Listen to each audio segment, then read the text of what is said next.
Hi friends, நான் இன்னைக்கு உங்களுக்காக புதுசா ரிலீஸ் ஆன ஓசைரிஸ் அப்படிங்கிற ஒரு ஏலியன் படத்தை தான் கொண்டுட்டு வந்திருக்கேன். ஏலியன் படம் அப்படின்னாலே வேற்று கிரகத்துல இருந்து ஒரு யூஎஃப்ஓல வந்து ஒண்ணு மனிதர்களை தாக்கும், அப்படி இல்லைன்னா மிருகத்து கூட வேற ஒரு மிருகத்து கூட சண்டை போடுற மாதிரி நிறைய படங்கள் பார்த்திருப்போம். ஆனா இந்த படத்துல ஏலியன்ஸ் ரொம்ப புத்திசாலித்தனமா மனிதர்களோட ஸ்கில்ஸ காப்பி பண்ணுவோம்னா பாத்துக்கோங்களேன். இதுக்கு எப்படியாப்பட்ட ஆட்களை தேர்ந்தெடுக்குது, அது என்னென்ன ஸ்டைல் எல்லாம் மனிதர்கள் தேர்ந்து கத்துக்குச்சு அப்படிங்கறத பார்க்கும்போது பயங்கர பிரமிப்பா இருக்கும். கதையில இருக்கிற ஸ்டோரி ஒன்லைனரா சொன்னா இந்த படத்தையே சொன்ன மாதிரி இருக்கும். அதனால ஏலியன்ஸோட குணாதிசயங்களை மட்டும் சொல்லி இருக்கிறேன். சோ ஸ்ட்ரெயிட்டா படத்துக்குள்ள போய் கதையை முழுசா பார்க்கலாம் வாங்க. படத்தோட ஸ்டார்டிங் சீன்ல இந்த சேட்டலைட் இருக்கும் இல்லையா, அதுல இருந்து வர டிரான்ஸ்ஃபர்மேஷன்ஸ் எல்லாத்தையும் காட்டிட்டே இருக்காங்க. அப்படியே ஒரு சிக்னலும் ரீச் ஆகுது. அந்த சிக்னல் எங்க இருந்து வருதுன்னா அமெரிக்கன் சோல்ஜர்ஸ்க்கும் தீவிரவாதிகளுக்கும் இடையே பயங்கரமான போர் நடந்துட்டு இருக்கு. அப்பன்னு பாத்தீங்கன்னா துப்பாக்கி ஏந்திய வீரர்கள் எல்லாருமே தீவிரவாதிகள் எங்க இருக்காங்க அப்படின்னு தேடி போயிட்டு இருக்காங்க. ஃபைனலா மாத்தி மாத்தி ரெண்டு பேரும் சுட்டுக்க ஆரம்பிக்கிறாங்க.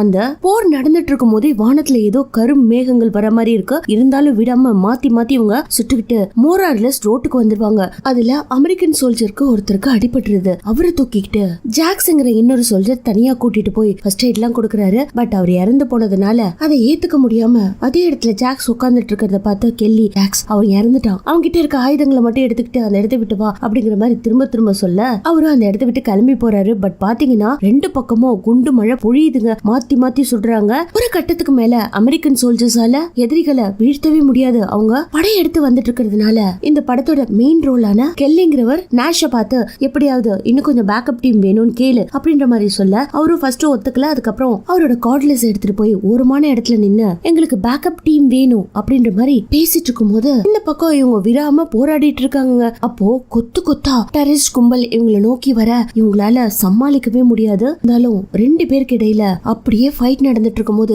எல்லாரும் ஸ்டப்பானா ஒரு செகண்ட் நின்னு அப்படியே வானத்தை பாக்குறாங்க. வானத்துல இருந்து திடீர்னு ஒரு யூஎஃப்ஓ ரெட் கலர் லைட்டோட அப்படியே ஏதோ ஸ்பார்க் அதெல்லாம் பாஸ் பண்ணிட்டே இருக்கும் போது பூமிக்குள்ள ஏதோ ஒண்ணுத்த குண்டு மாதிரி போடுது. அவ்வளவுதான், அந்த ரோட்ல நின்னுட்டு இருந்த மொத்த தீவிரவாதிகளும் காலி. என்னடா அது இவ்வளவு பெருசா வந்து நிக்குதே அப்படின்ற மாதிரி இந்த அமெரிக்கன் சோல்ஜர்ஸ் எல்லாம் அண்ணாந்ததை பாத்துட்டு இருக்கும் போது அந்த யூஎஃப்ஓ வானத்துல பறந்துட்டு இருந்துச்சு இல்லையா, அதுல இருந்து மின்னல் மாதிரி பயங்கரமான வெளிச்சம் அடிக்க கெல்லியோட மைண்டுக்குள்ள தான் பொண்ணான ஆனாவோட நினைப்பு, ஒரு ஏலியனோட முகம், பல்லு, இப்படி கோரமான நிகழ்வுகள்லாம் கனவு மாதிரி வந்துட்டு இருக்கு. அப்படியே கெல்லியோட மைண்ட்ல இருந்து நமக்கு அப்படியே ஜூம் அவுட் பண்ணி காட்டுவாங்க. இவங்க எல்லாருமே இப்போ நின்னபடி ஒரு கிரையோ ஸ்லீப்ல இருக்க மாதிரி இருக்கு. என்ன ஏதுன்னு அவங்களுக்கே ஒன்னும் புரியல. கொஞ்ச நேரத்துல அங்க இருக்கிற மெஷின்ஸ் எல்லாம் ஷட் டவுன் ஆக இவங்க இருந்த கிரையோ ஸ்லீப் இருக்கு இல்லையா, அது அப்படியே தண்ணி மாதிரி ஊத்த ஆரம்பிக்குது. சோ எல்லாமே உடைஞ்சு அதுல இருந்தவங்க எல்லாம் கீழே விழ அப்பதான் அவங்களுக்கே முழிப்பு வருது. உடம்பெல்லாம் பார்த்தா ஏதோ ஜெல்லி மாதிரி இருக்கு. என்ன கருமோ இது, எங்க இருக்கோம் நம்ம எல்லாம் அப்படின்னு எழுந்த உடனே ஒருத்தருக்கு ஒருத்தர் உங்களுக்கு என்ன நடந்துச்சுன்னு தெரியாம கேள்வி மேல கேள்வி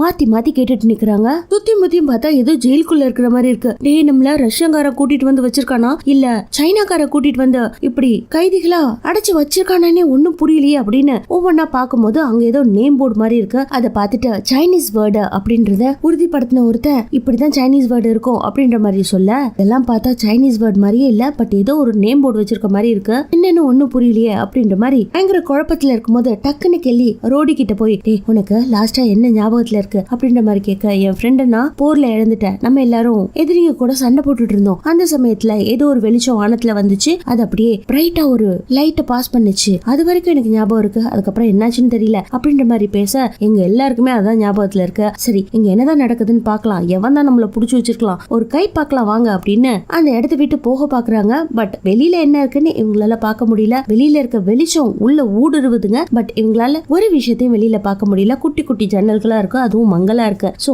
ஒரு கதவு இருக்கு, அதை பாத்தீங்கன்னா ஸ்பேஸ் ஷிப்ல இருக்க மாதிரியே இருக்கு. பட் இது வரைக்கும் இவங்க எங்க இருக்காங்கன்னு ஒண்ணுமே புரியல. சோ அது பிளேடா இருக்கிறத பார்த்துட்டு இது எப்படியாவது மூவ் பண்ணி ஓபன் பண்ணா வெளியில போயிடலாம், மேபி லீவர் வெளியில இருக்கலாம் அப்படின்ற மாதிரி ட்ரை பண்ணி பாக்குறாங்க. இதுல ரொம்ப ஸ்ட்ராங்கா இருக்கிறது ரோடி தான். சோ ரோடியை கூப்பிட்டு நீ வந்து தொடடா அப்படின்னு அவனும் கஷ்டப்பட்டு அதை தள்ளி ஓபன் பண்றான். 2-3 பேர் அதை புடிச்சிட்டு இருக்காங்க. சோ அதை விட்டா ஒரு ஆளை 2 துண்டா வெட்டிடும், அந்த அளவுக்கு ஷார்ப்பா இருக்கு. ஒவ்வொருத்தரா அந்த டோர் வழியா வெளியில வந்தோன்னே அந்த கதவை புடிச்சிட்டு இருக்க 2 பேரும் டக்குன்னு வெளியில வந்துட்டு அந்த கதவை டமால்னு விடுவாங்க பாருங்க. அது உடனே சடன் அப்படியே க்ளோஸ் ஆகுது. நல்ல வேலை இதை விட்டு வெளியில வந்துட்டோம், இல்லனா ஒரு ஆளையே இது கட் பண்ணிடும் போல இருக்கு அப்படின்ற மாதிரி சொல்ல, ஆமாண்டா இங்க இருந்து தப்பிக்கிறதுக்கு வேற ஏதாவது வழி இருக்கான்னு பாக்கலான்ட்டு இன்னொரு ரூமுக்கும் போய் பாக்குறாங்க. அங்கேயும் ஒரு வாசலும் கிடையாது, ஆனா ஒரு வெண்ட் மாதிரி இருக்கு. அந்த ஏசி வெண்ட் வழியா யாராவது ஒருத்தர் மட்டும் என்னாச்சு ஸ்டேஷன் போய் பார்க்கலாம், மத்த எல்லாரும் இங்க காத்துட்டு இருக்கோம் அப்படின்ற மாதிரி அவரை மட்டும் அனுப்பி வைக்கிறாங்க. அவரு ஊர்ந்து தான் போயிட்டு இருக்காரு. சோ அவருக்கு ஒரு டார்ச் மட்டும் கொடுக்கப்பட்டிருக்கு. அப்படி அவரு போயிட்டு இருக்கும் போது,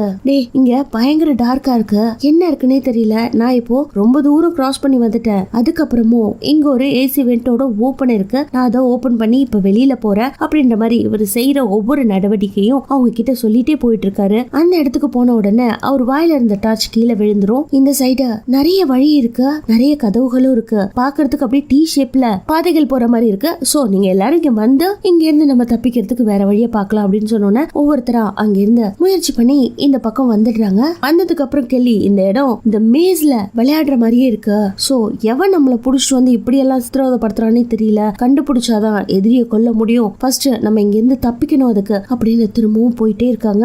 அங்க ஒரு சில வாசல்கள் தான் க்ளோஸ்ல இருக்கு, பல வாசல்கள் அப்படியே ஓபன்ல தான் இருக்கு. கையில இருக்கிற கண்ணை ஏந்தியபடி எவனாவது வருவானா, எதிரி யாராவது இருக்கானான்னு பொறுமையா போயிட்டு இருக்காங்க. அப்போ ஒரு இடத்துல பாத்தீங்கன்னா யாரையோ கொன்னு ரத்தம் ஊத்த ஊத்த இழுத்துட்டு போனா எப்படி இருக்கும் அது மாதிரி ஒரு தடையுமே இருக்கு. அந்த தடையும் ஃப்ரெஷ்ஷா ஊத்தின பிளட் எப்படி இருக்கும் அதே மாதிரி இருக்கு. அந்த தடயத்தை ஃபாலோ பண்ணி இவங்க போகும்போது இன்னொரு வழிக்கு போறாங்க. அங்க பாத்தீங்கன்னா அந்த மேகங்கள் தரையில இருந்தா எப்படி இருக்கும் அந்த அளவுக்கு ஸ்மோக்கா இருக்கு. இவங்களும் கையில கண்ணை வச்சுக்கிட்டு சுத்தி முத்தி பாக்கும்போது ஒருத்தரோட தலையில மட்டும் ரத்தமா சொட்டுமா, என்ன ஏதுன்னு அப்படியே நிமிந்து பார்த்தா தலை இல்லாத, உடம்புல ஸ்கின் கூட இல்லாத ஹியூமனோட பாடிஸ் அப்படியே தொங்கிட்டு இருக்கும். அதை பார்த்துட்டு இங்க ஏதோ ஒண்ணு ரொம்ப பெருசா தப்பா நடந்துட்டு இருக்கு, யார் என்னன்னு கண்டுபிடிக்கலாம், பட் இங்க இருக்க கூடாது அப்படின்னு இன்னொரு ரூமுக்கு போறாங்க. அங்க பாத்தீங்கன்னா அதே மாதிரி நிறைய ஹியூமன் பாடி அப்படியே வெட்டி துண்டு துண்டா போட்டு வச்சிருக்காங்க. இன்னொரு ஹியூமன் பாடி அப்படியே தொங்கிட்டு இருக்கு. அது கிட்ட போய் என்ன ஏதுன்னு பார்க்க போனா அது ஒரு பொண்ணு, உயிரோட இருக்கிற பொண்ணு, அதை அப்படி கட்டி தொங்க வச்சிருக்காங்க, யாருன்னே தெரியல. சோ அவ்வளவு கஷ்டப்பட்டு அந்த லீவர் எல்லாம் ஓபன் பண்ணி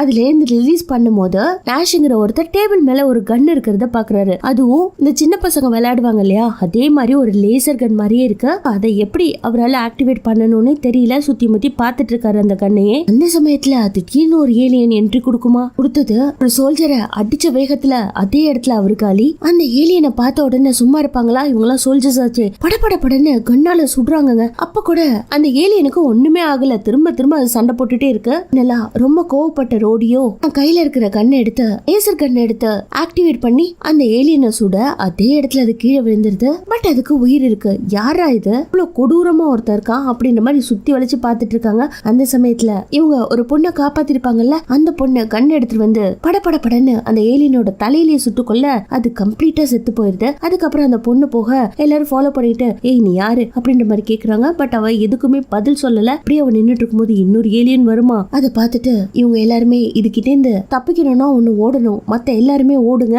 நான் சுடுறேன் அப்படிங்கிற மாதிரி கெல்லி மட்டும் படபட படன்னு சுட்டுக்கிட்டே இருக்காரு. அதுவும் மாத்தி சுடுதுங்க. அது ஒண்ணுதான் அந்த இடத்துல இருக்குதான்னு பார்த்தா இன்னும் 2-3 கூட வந்து ஊருக்குள்ள எப்படி போர் நடந்துச்சோ அதே மாதிரி மாத்தி மாத்தி சுட்டுக்கிறாங்க. ஃபைனலா இப்படியே அவங்க சுட்டுட்டு இருக்கிறத பார்த்துட்டு டக்குன்னு அந்த பொண்ணு கதவை மூடிடுறா. கதவை திறக்காம இருக்கிறதுக்காக கத்தியே முட்டு கொடுத்துட்டு அங்க இருந்து தப்பிக்கிறதுக்காக ட்ரை பண்றாங்க. நிறைய பைப்ஸ் எல்லாம் தொங்கிட்டு இருக்கு, இது வழியா மேல போயிடலாம், அப்படியாவது இந்த ஏலியன் கிட்ட இருந்து தப்பிச்சிடலாம் அப்படின்னு ஒருத்தரா மேல ஏறி போகும்போது ரேஸ்ங்கிற ஒருத்தர் மட்டும் நான் இருக்கேன் நீங்க எல்லாரும் போங்க அப்படின்ற மாதிரி தனியா நின்னு துப்பாக்கி வச்சு எதிர்நோக்கிட்டு இருப்பாரு. அந்த ஏலியன்ஸும் சும்மா இல்லங்க, இந்த ஹியூமன்ஸ் எல்லாம் கதவை எப்படி தட்டுவாங்களோ அதே மாதிரி தட்டி தட்டி கதவுல சொருகி இருக்கிற கத்தி கீழே விழற வரைக்கும் பயங்கரமா தட்டிட்டு இருக்கும். ஃபைனலா அந்த கத்தி கீழே விழுந்தோன்னா அந்த கதவை திறந்துட்டு வரும். அந்த சமயத்துல ரேஸும் ஏலியனை எதிர்த்து சுட்டுட்டு கடகடன்னு அந்த பைப்பை பிடிச்சி மேல ஏறுவாரு. ஒரு ஏலியன் மட்டும் அவரோட காலை வந்து அப்படியே பிடிக்குது, அது சும்மா விடுமா, தர தரன்னு அவரை கீழே இழுக்க அதோட அவர் காலி. இந்த பக்கம் எல்லாரும் ரேஸ் இறந்ததை பார்த்து ஃபீல் பண்ணிட்டு டக்குன்னு அந்த இடத்தை விட்டு எஸ்கேப் ஆகணுமே, ஏலியன் தான் பாத்துருச்சு. சோ ஒவ்வொரு ஏலியனா மேல வர ரோடி டக்கு டக்குன்னு சுட்டுக்கிட்டே இருக்காரு. இப்படி இவங்க தப்பிச்சு போகும்போது இன்னொரு வழி வருதுங்க. அங்க போனா நிறைய கேபிள்ஸ் எல்லாம் இருக்கு. மோரர்லெஸ் இந்த ஏசி வெண்ட் இருக்கும் இல்லையா, அது வழியா தான் இவங்க தப்பிச்சு வேற ஒரு ரூமுக்கும் வராங்க. இந்த இடத்துக்கு வந்தோன்னே ரேஸ் எங்க காணோம் அப்படின்ற மாதிரி கெல்லி கேட்ட உடனே ரோடியோ அவன் இறந்துட்டான் அப்படிங்கிற மாதிரி சொல்ல அந்த இடத்துல கொஞ்சம் கஷ்டமா இருக்கு. ஆல்ரெடி 2 பேரை இவங்க இழந்துட்டாங்க, இந்த துப்பாக்கி ஒன்னால எப்படி ஆக்டிவேட் பண்ண முடிஞ்சுச்சு அப்படின்ற மாதிரி கேட்க ரோடி எப்படியே முழிச்சிட்டு நிக்கிறாரு. அதை பார்த்துட்டு அந்த பொண்ணும் இத குழந்தைங்க கூட ஆக்டிவேட் பண்ணி சுட முடியும் அப்படிங்கிற பதில சொல்லுது. பட் வேற ஏதோ ஒரு பாஷையில அது பேச யாருக்குமே ஒன்னும் புரியல. அப்போ கெல்லிக்கு மட்டும் ரஷ்யன் புரியுது, அவ ரஷ்யன்ல பேசுறா, நான் அவகிட்ட பேசி பாக்குறேன் அப்படின்ற மாதிரி. நாங்கெல்லாம் எங்க இருக்கோம் அப்படின்ற மாதிரி கேட்க நீங்கெல்லாம் ஸ்லீப்பர்ஸ் அப்படிங்கிற பதில கொடுக்குது. சோ இவரும் இதை டிரான்ஸ்லேட் பண்ணி தன்னோட ட்ரூப்புக்கு சொல்றாரு. திரும்பவும் கெல்லி அந்த பொண்ணை பார்த்து அதுங்கெல்லாம் யாரு, எங்க இருந்து வந்துச்சு, அதுங்களுக்கு நம்ம கிட்ட இருந்து என்ன தேவை அப்படிங்கிற மாதிரி ஒவ்வொரு கொஸ்டினா அந்த பொண்ணை பார்த்து கேட்க அதுங்களை பார்த்தாலே தெரியலையா இல்லையா, அதுங்கெல்லாம் ஏலியன்ஸ். உங்ககிட்ட இருந்து அது நாலேஜ் எடுக்க பாக்குது. நீங்கெல்லாம் சோல்ஜர்ஸ் இல்லையா, அதனால நிறைய ஸ்கில்ஸ் வச்சிருப்பீங்க, எப்படி ஃபைட் பண்றது அப்படிங்கிற டெக்னிக்ஸ் எல்லாம் உங்களுக்கு தெரியும். அதெல்லாம் கத்துக்கிறதுக்காக உங்களை கடத்திட்டு வந்து இந்த இடத்துல வச்சிருக்கு அப்படின்ற மாதிரி சொன்ன உடனே யாருக்கும் ஒன்னும் புரியல. முதல்ல இப்படியே வளவலன்னு பேசிட்டு இருக்க வேணா, இந்த இடத்த விட்டு சேஃபஸ்ட் பிளேஸ்க்கு போலாம் அப்படிங்கிற மாதிரி சொல்ல எல்லாரும் அங்கேருந்து ஹரிபரியா ஓடுறாங்க. வேற ஒரு இடத்துக்கு போனா என்ன இருக்கும் அப்படின்றது ஒண்ணுமே புரியல. டே, இந்த பொண்ணு சொல்றத நம்ப முடியுமா? இது வேற ரஷ்யன் பேசுது. சோ இந்த பொண்ணு ரஷ்யன் பேசுறதுனால நம்மள ரஷ்யால இருக்கவங்க தான் கடத்திட்டாங்களோ அப்படிங்கிற மாதிரி ஒருத்தருக்கு ஒருத்தர் பேசிக்கிறாங்க. வேற வழி இல்ல, அந்த பொண்ணு சொல்றதுதான் உண்மை, அதை ஃபாலோ பண்ணி போறேன் அப்படிங்கிற மாதிரி நிஸ் முதல்ல போக ரோடிக்கு கோவம் வந்து சண்டை போட்டுக்கிறாங்க. அதை பார்த்துட்டு கெல்லி, இங்க இருந்து கிளம்பலாம், இதே இடத்துல இருந்து நம்ம சண்டை போட்டுக்கிட்டோம்னா ஒன்னும் புரியாது அப்படிங்கிற மாதிரி அந்த பொண்ணை பார்க்க அந்த பொண்ணும் சீக்கிரமா இங்க இருந்து கிளம்புங்க அப்படிங்கிற மாதிரி சொல்ல இவங்க எல்லாருமே வேற ஒரு பக்கமா தப்பிச்சு போலான்ட்டு ட்ரை பண்ணிட்டு இருக்காங்க. அதே சமயத்துல இந்த பக்கம் காட்டுறாங்க ரேஸ தரன்னு புடிச்சு இழுத்துட்டு போச்சுங்க இல்லையா, அது அப்படியே அவனோட காலை கட் பண்ணிருக்கும், கையையும் கட் பண்ணிருக்கும், வாயில பயங்கரமா சுட்டு அவரோட மூளைக்குள்ள ஏதோ ஒரு கேபிள கனெக்டி, என்ன டெக்னாலஜினே தெரியல, இவருக்கு என்னென்ன நினைவுகள் இருக்கு, இவரோட ஸ்கில்ஸ் என்ன அப்படிங்கறத அதோட தலையில வச்சு ரீட் பண்ணும் பாருங்க. அதுவும் முதுகு தண்டுல கனெக்ட் பண்ணி எல்லா விஷயத்தையும் இந்த ஏலியன்ஸோட ஹெட் தான் மண்டக்குள்ள டிரான்ஸ்ஃபர் பண்ணிக்குதுங்க. பண்ணிக்கிட்டு மத்த ஏலியன்ஸ்க்கு கமாண்ட் கொடுக்குது. அடுத்த சீன்ல இந்த பக்கம், ஏமா பொண்ணு, உன் பேர் என்ன, நீ பாட்டுல எங்களை எங்க கூட்டிட்டு போற அப்படின்ற மாதிரி கெல்லி நிறுத்தி கேட்க, என்னோட பேர் ரவ்ஷானா, ரவின்னு கூப்பிடுங்க அப்படின்ற மாதிரி டக்குன்னு அது இங்கிலீஷ்ல பேசுமா. அதை பார்த்துட்டு எல்லாருக்கும் ஆச்சரியம். இந்த இடத்துல நீ எவ்வளவு நாளா இருக்க, அந்த ஏலியன்ஸ் எத்தனை இருக்கு அப்படின்ற மாதிரி கேட்க, அந்த ஏலியன்ஸ் டசன் கணக்குல இருக்கு, அது எங்களை எதுக்காக கூட்டிட்டு வந்துச்சு அப்படின்ற மாதிரி திரும்ப அந்த பொண்ணு கிட்ட கெல்லி கேட்க, உங்களெல்லாம் சாப்பிடறதுக்கு தான், வேற எதுக்கு அப்படின்ற மாதிரி சொல்லிட்டு அவ பாட்டுல போக எல்லாரும் அவளை ஃபாலோ பண்ணி போறாங்க. பட் இந்த ஏலியன்ஸ் பாத்தீங்கன்னா ஸ்மெல்ல வச்சு கண்டுபிடிக்குது. கையில ஏதோ டிவைஸ் எல்லாம் வச்சிருக்குங்க. அதை வச்சு இந்த வெத்தலையில மை போட்டு பார்த்தா எங்க இருக்காங்கன்னு தெரியும் இல்லையா, அதே மாதிரி இவங்க எங்க இருக்காங்கன்ற மாதிரி ஏதோ ஒரு டெக்னாலஜி வச்சு மோரலஸ் கேமரா மாதிரி அது எல்லா விஷயங்களையும் பார்த்துட்டு இருக்கு. இவங்க இப்ப ஒரு பெரிய சேம்பருக்குள்ள போயிடுறாங்க. அந்த சேம்பரை பாத்தீங்கன்னா ரொம்ப பெருசா இருக்குங்க. அதுலயும் நிறைய இந்த பீக்கர்ஸ் இருக்கும் இல்லையா, அது ஜெயண்ட் சைஸ்ல இருந்தா எப்படி இருக்கும் அது மாதிரியான லட்சக்கணக்கான பீக்கர்ஸ் இருக்கு. ஒவ்வொரு ரோலையும் அதே மாதிரி பல ரோக்கள் இருக்கு. அந்த ரோல என்ன இருக்கு, அந்த பீக்கருக்குள்ள என்ன இருக்கு அப்படின்ட்டு இவங்களா பாக்குறதுக்கு ட்ரை பண்றாங்க. பட் அது ரொம்ப மங்கலா இருக்கு. சோ இப்படியே போயிட்டு இருக்கும் போது ஜாக்ஸ் ஒரு பீக்கரை பாக்குறான். அது கொஞ்சம் தெளிவா இருக்க மாதிரி இருக்கு. உள்ள என்னதான் இருக்கு அப்படின்ற மாதிரி அவன் உத்து பார்த்தா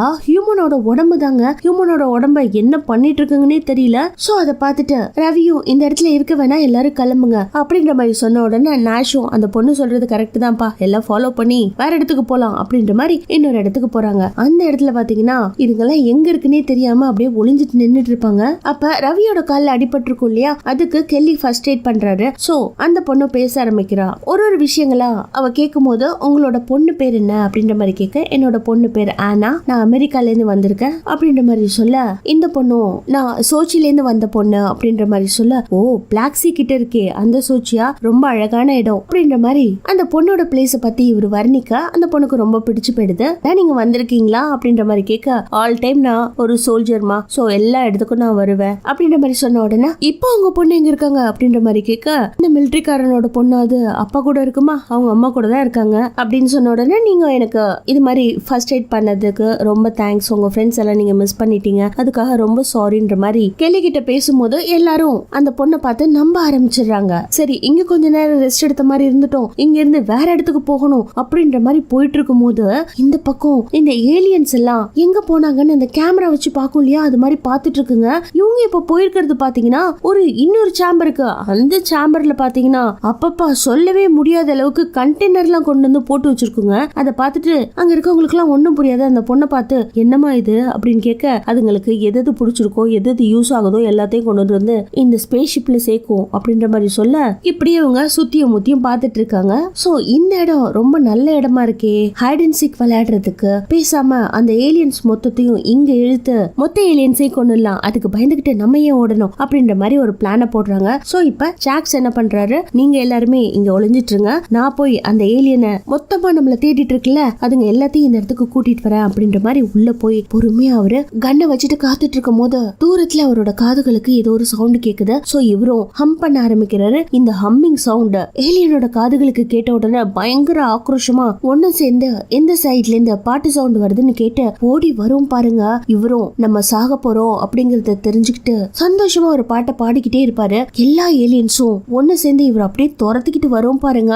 விடாம கடன்னு சுட்டு ஃபைனலா அந்த கண்டெய்னர்லாம் இருக்கும் இல்லையா, அந்த இடத்துக்கு கூட்டிட்டு வந்த உடனே எல்லாருமே ஏலியன்ஸ்க்காக காத்துட்டு இருக்காங்களே, அவ்வளவுதான் மாத்தி சுடுறாங்க. இந்த இடத்துல பாத்தீங்கன்னா இன்னொரு கன் ஃபயர் ஒரு 3-4 நிமிஷத்துக்கு விடாம நடந்துட்டு இருக்குங்க. சோ ஒருத்தர் அங்கதான் இவங்களுக்கு வசதியா நிறைய கண்டெய்னர்ஸ்லாம் இருக்கே, ஒளிஞ்சு போட அதுவும் துரத்துக்கிட்டு வரும் பாருங்க. அதுங்களுக்குள்ள இந்த ஹியூமன்ஸோட டெக்னிக்லாம் நல்லாவே தெரியும், நல்லா கத்துட்டு இருக்குங்க போல இருக்கு. இவங்கலாம் trained soldiers. So trained soldiers கிட்ட இருக்கிற நாலேஜ் அப்படியே எடுத்து அதுங்க அப்படியே ஒன்னு சண்டை போட்டுட்டு இருக்கும். வந்த மொத்தத்தையும் காலி பண்ணிட்டுறாங்க. அங்க வெயிட் பண்ணிட்டு இருக்கும் போது இதுங்க தான் சிக்னல் கொடுக்குமாச்சு. இன்னும் சில ஏலியன்ஸ் வரும் பாருங்க, அதுவும் கையில இன்விசிபிள் ஷீல்ட் எடுத்துக்கிட்டு வரும். இவங்களால ஒண்ணுமே பண்ண முடியாது. இவங்க எவ்வளவு சுட்டாலும் அந்த ஏலியன்ஸ் மேல படவே படாது. ஆனா இன்னொரு கொடுமையான விஷயம், அப்போ ஒரு சீனை காட்டுவாங்க. சோ ஏலியன்ஸ் எல்லாம் முன்னாடி ஷீல்ட புடிச்சிட்டு வருதுல்ல, பின்னாடி வர ஏலியன்ஸ் இந்த ஹியூமன் சோல்ஜர்ஸ் எல்லாம் அப்படியே பதுங்கி வந்தா எப்படி வருவாங்க, கத்து மாதிரி வருங்க. பாக்குறதுக்கே பிரமிப்பா இருக்கும். ஃபைனலா அப்படி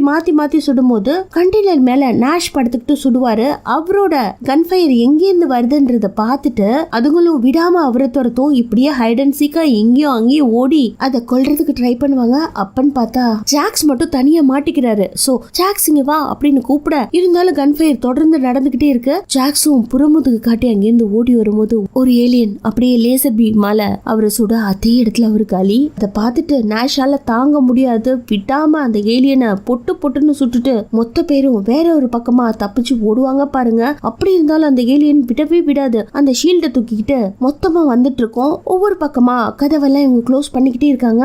இப்படி அவங்க எப்படியாவது தப்பிச்சு போகணும் அப்படின்ற மாதிரி கண்ணு முன்னு தெரியாம ஓடிக்கிட்டே இருப்பாங்களா. ஒரு பெரிய பள்ளம் இருக்குங்க, அங்க போய் புதக்கடின்னு விழ அங்க பாத்தீங்கன்னா ஏதோ தண்ணி இருக்கிற குட்டையில விழுந்த மாதிரியே இருக்கும். அது ஒரு தண்ணி தொட்டிங்க. ஆனா அதை சுத்தி ஒரே பொணங்களா தொங்கிட்டு இருக்கும். கீழே ஒரே பொணங்களா ஊறி போய் கிடக்கும். இவங்க உடம்பெல்லாம் ரத்தமா இருக்கும். ஒரே ஸ்மெல்லு வேற தாங்க முடியாம, என்னடா இடம் இது, இங்க வந்து மாட்டிக்கிட்டோமே அப்படின்னு ஆளுக்கு கூச்சல் போட, அந்த சமயத்துல கெல்லி மட்டும் எல்லாரும் கூச்சல் போடாம அமைதியா இருக்கீங்களா அப்படின்ற மாதிரி எல்லாரையும் அதட்டம்படி சொல்ல, ஆமாமா நீ சொல்றது கரெக்ட் தான், இப்படி கூச்சல் போட்டா எப்படி, எல்லாரும் அமைதியா இருங்க அப்படின்னு மேலேந்து ஒரு சவுண்ட் வர எல்லாரும் அண்ணாந்து பாக்குறாங்க. மேல வயசான பாட்டி ஒருத்தவங்க கையில துப்பாக்கியோட இவங்களை பார்த்து குரல் கொடுக்க எல்லாருக்கும் ஆச்சரியமாயிடுது. இன்னொருத்தவங்க உயிரோட இருக்காங்களா அப்படின்ற மாதிரி பார்க்க ரவியோ டக்குன்னு அம்மா நீங்க உயிரோட இருக்கீங்களா அப்படின்ற மாதிரி கேட்க, ரவி நீயா அத எப்படிமா இருக்க, மேல ஏறிவா அப்படின்ற மாதிரி கயிறு எடுத்து கீழே போட ரவி டக்குன்னு மேல போயிடுறா. மேல போனதுக்கு அப்புறம் அவங்க அம்மாவை ஆற கட்டி தழுவிக்கிறா. மத்த சோல்ஜர்ஸும் அந்த கயிறை யூஸ் பண்ணி மேல வந்துடுறாங்க.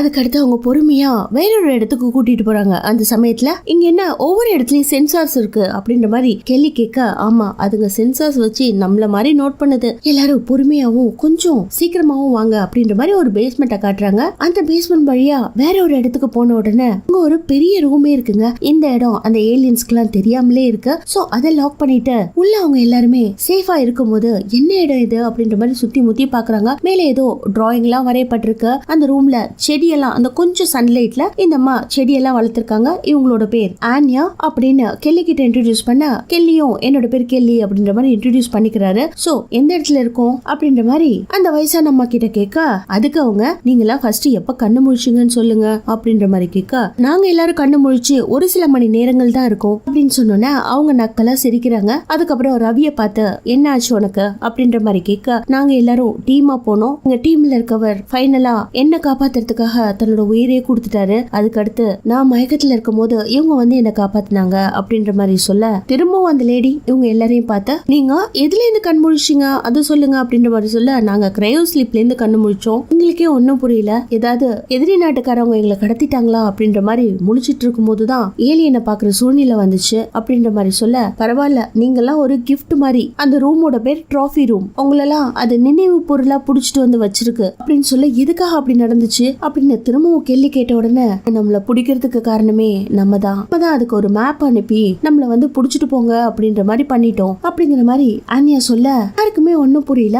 ஆச்சரியமா பார்க்கும் போது 77ல நாசா ஒரு ஆய்வை நடத்துறதுக்காக ஸ்டாம்ப்டு மேப்பை ஆயிரிஷ்னு ஒரு ஆய்வுக்காக விண்வெளிக்கு அனுப்புனாங்க. அதை வச்சு உலகம் எங்க இருக்கு, அங்க மக்கள்லாம் வாழ்ந்துட்டு இருக்காங்க அப்படிங்கிற தகவலை அதுங்க எடுத்துக்கிட்டு உலகத்துக்கு வந்து இது மாதிரி ஒரு சில மக்களையும் சோல்ஜர்ஸையும் கைதிகளா பிடிச்சிட்டு வந்து இந்த ஸ்பேஸ் ஷிப்ல அடைச்சு வச்சிருக்குங்க. இப்போதைக்கு அவங்களால இந்த இடத்துல இருந்து மூவ் பண்ண முடியாது. ஏன்னா அவங்களோட கம்யூனிகேஷனை ரிப்பேர் பண்றது எப்படி அப்படிங்கறதுக்காக முயற்சி பண்ணிட்டு இருக்காங்க. ஒவ்வொரு சோல்ஜர் பிரெயின்ல இடத்துல இருந்தும் அவங்க இன்ஃபர்மேஷன்ஸ கேதர் பண்றதுக்கு அதுக்குன்னே ஒரு ஒயர் மாதிரி வச்சிருக்காங்க. அத சோல்ஜர்ஸோட கனெக்ட் பண்ணி ஸ்கில்ஸையும் இன்ஃபர்மேஷன்ஸையும் அவங்க தெரிஞ்சுக்கிறாங்க. யாராவது ஒருத்தர் மூலியமாவது இந்த ஷிப்பை ரிப்பேர் பண்ணி திரும்பவும் அதை ஆக்டிவேட் பண்ண முடியுமா அப்படின்னு யோசிச்சுட்டு இருக்காங்க அப்படின்னு சொல்ல, அப்போ நம்ம எல்லாம் எங்க இருக்கோம் அப்படின்னு கேட்க, ஏதோ ஒரு ஸ்பேஸ்ல மிதந்துட்டு இருக்கோம்னு நினைக்கிறேன் அப்படிங்கிற மாதிரி இந்த அம்மா சொல்ல அவங்களுக்கு பயங்கர ஷாக்கா இருக்கு. அப்போ நீங்க எவ்வளவு நாளா இங்க இருக்கிறீங்க, நீங்க எப்போ கண் முழிச்சீங்க அப்படின்ற மாதிரி ஆன்யாவை கேட்க,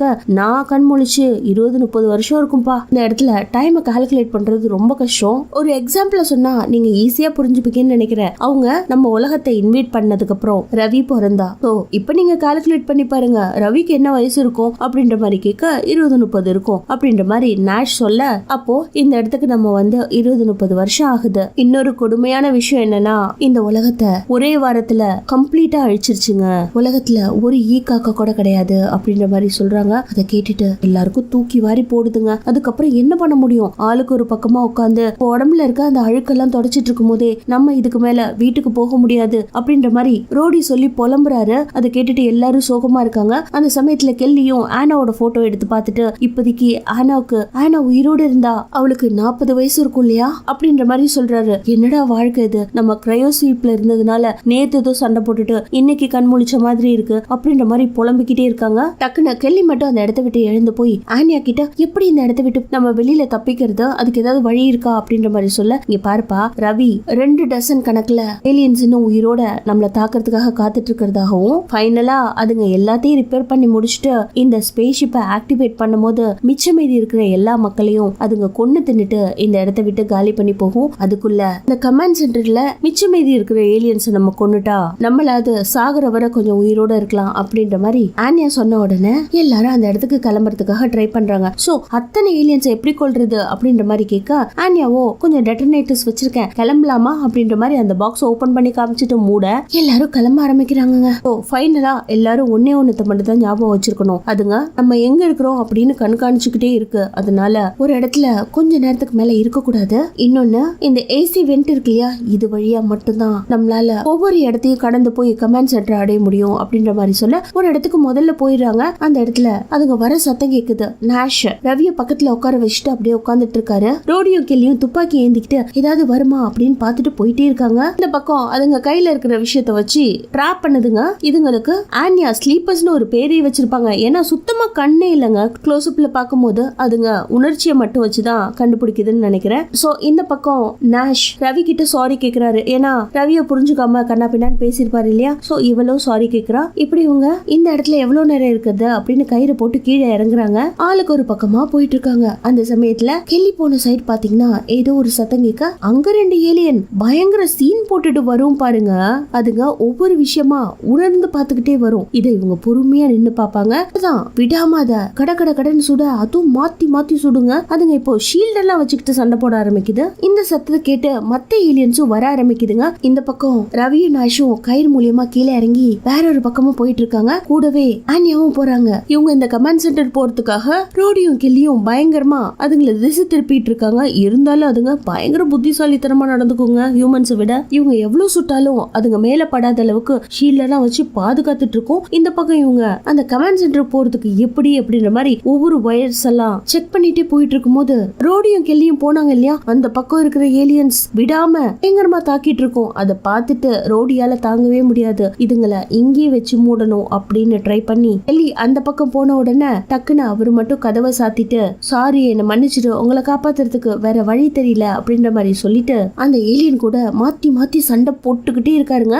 அதுங்களும் விடாம சுட்டுட்டே இருக்கு. ஃபைனலா ரோடி எவ்வளவு வெயிட், அவரு கீழே விழுந்திருப்பாரு. அவரை தூக்கி அப்படியே கொத்தா புடிச்சிட்டு இருக்கும் ஒரு ஏலியன். அதை பார்த்துட்டு நீ கூட சாகு அப்படின்னு அவர் கையில வச்சிருக்க பாம் ஆக்டிவேட் பண்ண அதே இடத்துல மொத்த ஏலியனும் காலி. இந்த பக்கம் ஆன்யா ரவி நாஷ் இருந்தாங்க இல்லையா, அந்த பக்கம் வந்த ஏலியன்ஸ் எல்லாம் விடாம இவங்களை தாக்கிக்கிட்டே இருக்கு. இவங்களால அந்த கமாண்ட் சென்டருக்கு போகவே முடியல. ரவிய மட்டும் நீ மட்டும் போ அப்படின்ற மாதிரி சொல்ல அவ தயங்கி போறா. அந்த சமயத்துல ஆன்யா நீயும் போப்பா, அவ கூட போ அப்படின்ற மாதிரி நாஷியா அனுப்பி வச்சுட்டு தனியா போராடுவாங்க. பட் வந்தது எல்லாமே ஃபீல்ட வச்சுக்கிட்டு வந்ததுனால ஒண்ணு கூட இவங்க சுடுறதுல செத்து போகாது. பட் அதுங்கெல்லாம் ஆக்டர்ஸை விட பயங்கரமா ஸ்டைல் பண்ணிட்டு பந்தா பண்ணிட்டு சண்டை போடுங்க. இந்த பக்கம் கெல்லியோ, நாஷ் என்னாச்சு, நீங்க கமாண்ட் சென்டருக்கு போயிட்டீங்களா அப்படின்ற மாதிரி பேசியபடி அவரும் அந்த பக்கம் போராடிட்டு இருக்காரு. இந்த பக்கம் நாஷும் ரவியும் மட்டும் தனியா வேற ஒரு பக்கமும் ஓடிட்டு இருக்காங்க. ஃபைனலா இங்க பாரு உன்னை கூட்டிட்டு என்னால ஓட முடியாது, நீ அது சேஃப் ஆயிரு அப்படின்ற மாதிரி ஒரு பேஸ்ல உட்கார வச்சு அவளை லாக் பண்ணி விட்டுட்டு நான் அதுங்க கூட தனியா போராடுறேன் அப்படின்ற மாதிரி நாஷ் போய்